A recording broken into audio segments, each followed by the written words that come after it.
ஊட்டியில் கொஸ்டின் கேட்குறாங்க முதலமைச்சரை பார்த்து, சார் இந்த கிளைமேட் எப்படி சார் இருக்கு, என்ன அழகான கொஸ்டின். ஆனால் வரத்துக்கு முன்னாடி எங்களை பார்த்து இவ்வளோ கொஸ்டின்ஸ் என்ன பண்ண போறீங்க, என்ன செய்ய போறீங்க, எப்போ மீடியா பண்ணுங்க. முதலமைச்சரை பார்த்து, அமைச்சர்களை பார்த்து, செந்தில் பாலாஜி அண்ணனை பார்த்து, நேரண்ணை பார்த்து, வேலண்ணை பார்த்து கொஸ்டின் கேளுங்க. எம்ஜிஆர் அதிமுக கட்சி தொடங்குறதுக்கு முன்னாடி 15 வருஷம் திமுகக்காக ஒர்க் பண்ணாரு. அவர் திமுக விட்டு வெளியே போகும்போது திமுக கட்டமைப்புல இருந்த 15 மாவட்ட செயலாளர்கள் அவர் கூட போனாங்க. அவர் கூட மிகப்பெரிய கட்டமைப்பு இருந்து 15 வருஷம் அவர் அதுக்கு முன்னாடி மக்களை சந்திச்சிருந்தார். இதுவரை நேரடியாக பொதுமக்களையே சந்திக்காத தாவேகா தலைவர் விஜய்க்கு மக்கள் ஏன் ஓட்டு போடணும்? ரெண்டாவது கேள்வி, தாவேகா இது வரைக்கும் நீங்களே ஒரு 10 பிரச்சனைகளை பேசுனீங்க. 10 பிரச்சனைகளும் குரல் கொடுக்க மாட்டீங்க, 10 பிரச்சனைகளும் போராட மாட்டீங்க. ஆனா தாவேகாவுக்கு மக்கள் மட்டும் ஓட்டு போடுவாங்க அப்படின்றத எப்படி நம்புறீங்க? ஒரு நிமிஷம். அதாவது நான் திருப்பி சொன்னேன், ஒவ்வொரு காலத்திலையும் ஒவ்வொரு ஸ்ட்ராட்டஜிஸ் வந்து உருவாக்கப்படும். நீங்க 1950கள் 60கள் 70களை பார்த்தீங்கன்னா நாடகம் ஒரு முக்கியமா இருந்துச்சு. அதுக்கப்புறம் சினிமாங்கிற ஒரு விஷயத்தை வந்து அறிஞர் அண்ணா பயன்படுத்தினார் எம்ஜிஆர் மூலியமா. ஸோ சினிமாங்கிற ஒரு உருவாக்கம் வந்து மக்களோட நேரடியாக தொடர்பு இருக்கிறது. அதுல நிறைய நல்ல விஷயங்கள் உருவாக்கப்படும், கமர்ஷியலுக்காக சில விஷயங்கள் உருவாக்கப்படும். மக்கள் நல்ல விஷயங்களை உருவாக்கக்கூடிய ஒரு நல்ல நடிகனாகவும் தன்னுடைய வீட்டோடைய ஒரு மகனாகவும் பார்க்கும்போது தான் நீங்கள் அந்த சினிமா இண்டஸ்ட்ரியில் நம்பர் 1 வர முடியும். நம்பர் 1 வரணும்னா நீங்கள் அந்த வீட்டுக்குள்ளே ஒரு நம்பிக்கை உருவாக முடியாது. அப்படி வந்து இந்த 30 வருஷத்தில் சமூகத்தில் என்னென்னலாம் பணிகள் செய்யணுமோ ஒரு நடிகரோடு சேர்ந்து எல்லா விதத்துலையும் அவர் குரல் கொடுத்திருக்காரு. தலைவர் வந்து பேசியிருக்கிறாரு. அரசியல் என்ட்ரி ஆன பிறகு நான் எக்ஸாம்பிளே சொல்கிறேனே, வகுப்புக்கு எதிராக நான் ஆர்ப்பாட்டம் பண்ணியிருக்கலாம். தலைவர் விஜய் அவர்கள் வந்திருந்தாருன்னா 50,000 பேர் 1 லட்சம் பேர் சென்னையில் ஒரு முடக்க வச்சிடலாம். ஆனா அது சொல்யூஷன் கிடையாது. தமிழக வெற்றி கழகம் ஒரு தீர்வை நோக்கிய ஒரு கட்சியாக உருவாக்கணும்னு தலைவர் நினைக்கிறாரு, நாங்களும் அதான் நினைக்கிறோம். அதனால போய் நின்று வீட்டுக்கு வெளியே நின்று நுங்கம்பாக்கத்தில் வந்து பர்மிஷன் வாங்கி 6 மணிக்கு ஆர்ப்பாட்டம் நடத்தி இவங்கெல்லாம் கூப்பிட்டு முடிச்சுட்டு நாங்கள் ஆர்ப்பாட்டம் முடிச்சிருங்கிறது எங்களுக்கு கிடையாது. நீ சொன்னாங்களே, அதாவது எங்களுடைய ஆன்லைன் ஆஃப்லைன் மீடியாஸ் இருக்கும். ஒரு தகவலை பதிவு பண்ணும் பொழுது சோசியல் மீடியா மூலியமாக இன்னைக்கு எல்லா மக்களுக்கும் பிரச்சாரத்தை உருவாக்கிட்டு இருக்கு. ஒரு பிரச்சனை இன்னைக்கு எங்க விவாதம் வருது, மீடியாக்கள் மூலமா உருவாவதோட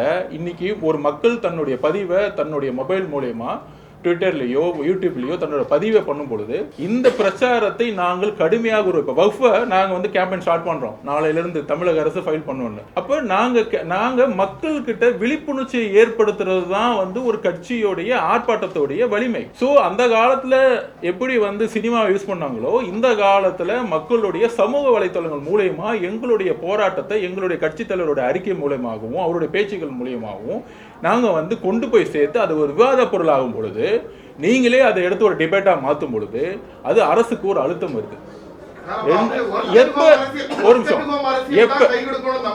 ஒரு நிமிஷம். சோ எங்களுடைய மக்கள் பிரச்சாரம் எப்ப வந்து உண்ணாவிரதம் இருக்கணும், எப்ப வந்து மக்களோட உண்மையா வந்து நிக்கணுங்கிற அந்த ஸ்ட்ராட்டஜிகள் வந்து எங்களுடைய ஒரு உருவாக்கத்தில் உருவாகிறது. ஒரு கட்சியோ நீங்க ஏன் அப்படி செய்யல, அந்த கட்சியை பார்த்து நீங்க எப்படி செய்யல. இப்ப திமுக வந்து ஒண்ணு இல்ல, திமுக வந்து வகுப்புக்கு எதிராக ஆர்ப்பாட்டம் பண்ணாங்க. என்ன சொல்யூஷன் ஆச்சு?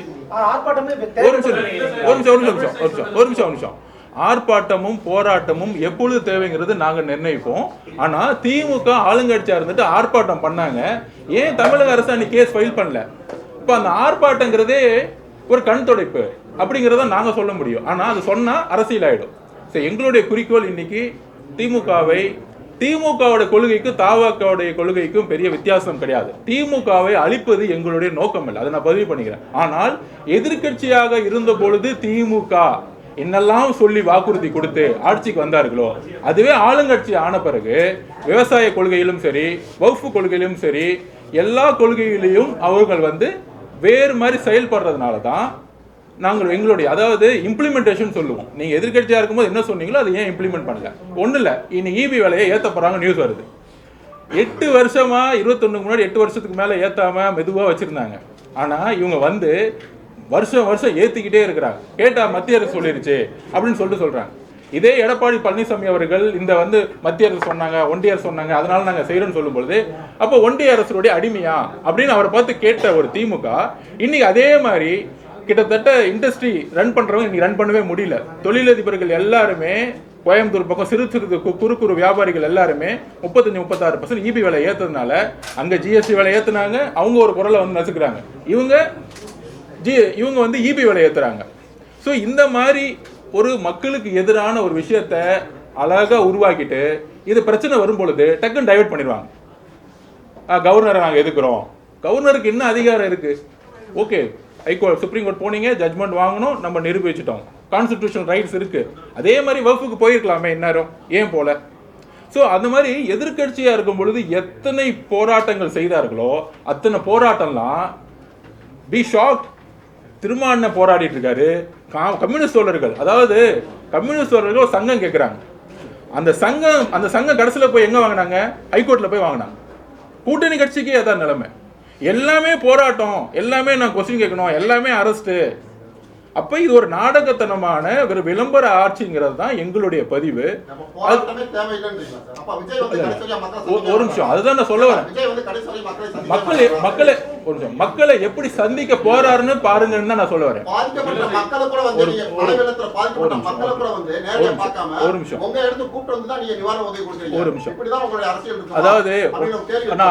அதாவது ஒன்னே ஒன்று பதிவு பண்ணிக்கிறேன், தமிழக அரசுக்கு பதிவு பண்ணிக்கிறேன், மீடியா நம்பர்களுக்கு பதிவு பண்ணிக்கிறேன்.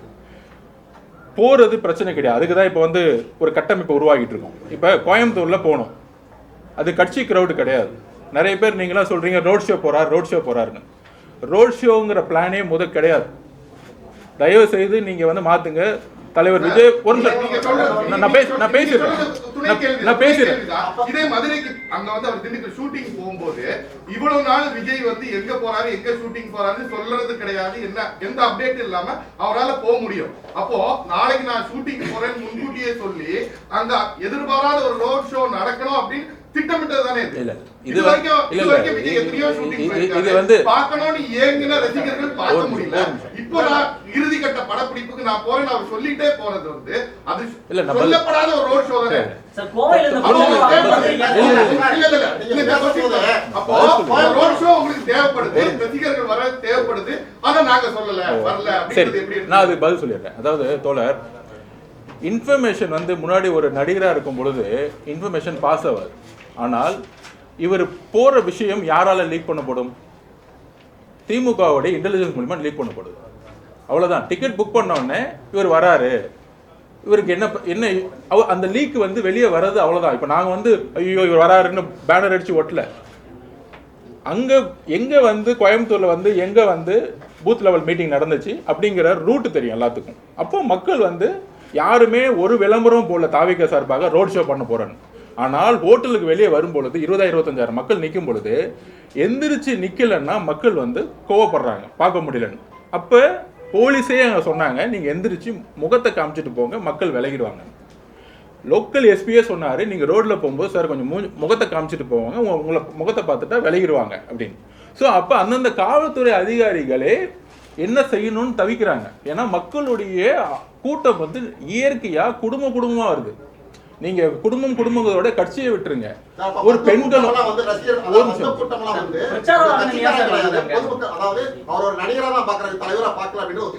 சார், நான் திருப்பி சொல்ல வரேன். கட்சி ஒரு நிமிஷம்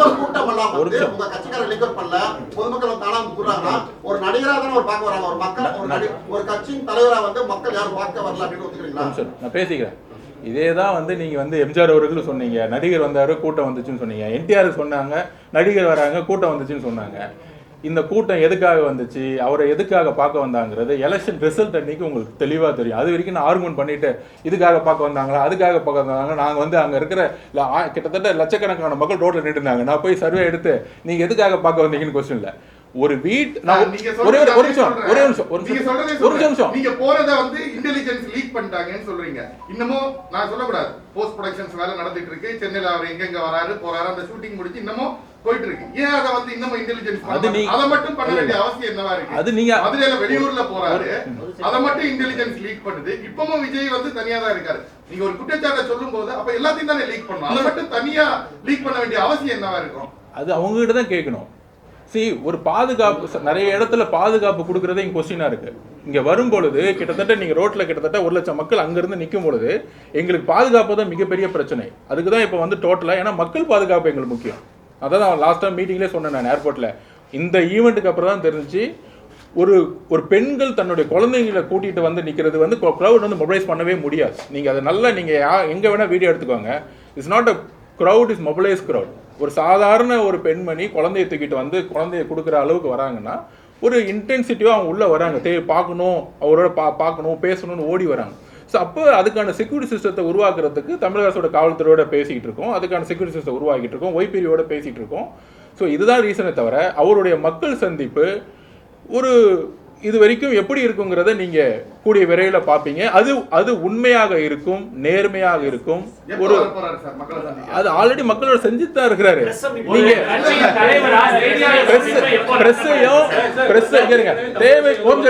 தேவைப்படும் பொழுது அந்த ஏர்போர்ட்ல மதுரை வரதுக்கு முன்னாடி அந்த ஏர்போர்ட் தேவைப்படும் பொழுது பிரஸ் வந்து அவரே சந்தித்தாரு. ஒரு நிமிஷம். அதாவது எனக்கு ஒண்ணுமே புரியல. இப்பதான் 2 வருஷமா கட்சி ஆரம்பிச்சு மக்களுக்கு நல்லது செய்யணும், சினிமாவை வந்து ஒரு மிகப்பெரிய சேலரியை விட்டுட்டு வந்துட்டு ஒரு நேர்மையாக செய்யணும், வகுப்புலேருந்து எல்லாம் செய்யும்போது இவருக்கு என்ன கொஸ்டின் கேட்கலாம் அப்படின்னு கேட்கும்போது மாண்புமிகு முதலமைச்சர் அவர்களையோ இல்லை எல்லா அமைச்சர்களை பார்த்து ஏன் ஒவ்வொரு டிபார்ட்மெண்ட்லையும் நீங்கள் வந்து மந்த்லி ரிவ்யூ பண்ண மாட்டேங்கிறீங்க, வெளிப்படைத்தன்மையான அரசை வந்து ஏன் உருவாக்க மாட்டேங்கிறீங்க அப்படிலாம் கேட்குறது இல்லை. ஊட்டியில் கொஸ்டின் கேட்குறாங்க முதலமைச்சரை பார்த்து, சார் இந்த கிளைமேட் எப்படி சார் இருக்கு? என்ன அழகான கொஸ்டின். ரைடு போயிட்டுருக்கு, வகுப்பு பிரச்சனை இருக்குது, வடகாடில் மக்கள் மண்டை உடஞ்சி ஒவ்வொருத்தரும் ஹாஸ்பிட்டல் அட்மிட் ஆகிட்டு இருக்கான்.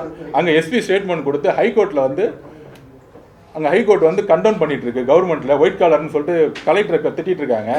ஆனால் உங்கள் மீடியா நண்பர்கள் என்னத்தமா சொல்கிறாங்க, சார் ஊட்டி கிளைமேட் எப்படி சார் இருக்கு, அப்புறம் இன்னும் நிறைய திட்டங்கள் கொண்டு வருவீங்களா சார்? என்ன திட்டம், ஏது திட்டம், அதெல்லாம் கிடையாது. நிறைய திட்டங்கள், அவரும் நிறைய திட்டங்கள் நாங்கள் கொண்டு வருவோம். அடுத்து சார் நெக்ஸ்ட் விசிட் எப்படி சார் வருவீங்க ஊட்டிக்கு? உடனே அவரும் கூடி சீக்கிரத்தில் வருவேன். என்ன ஒரு ப்ரெஸ் கான்ஃபரன்ஸ் நீங்கள் நடத்துறீங்க, ஆனால் வரத்துக்கு முன்னாடி எங்களை பார்த்து இவ்வளோ கொஸ்டின்ஸ் என்ன பண்ண போகிறீங்க, என்ன செய்ய போகிறீங்க, எப்போ மீடியா அனுப்புங்க தோழர், நல்லது செய்ய வரோம்.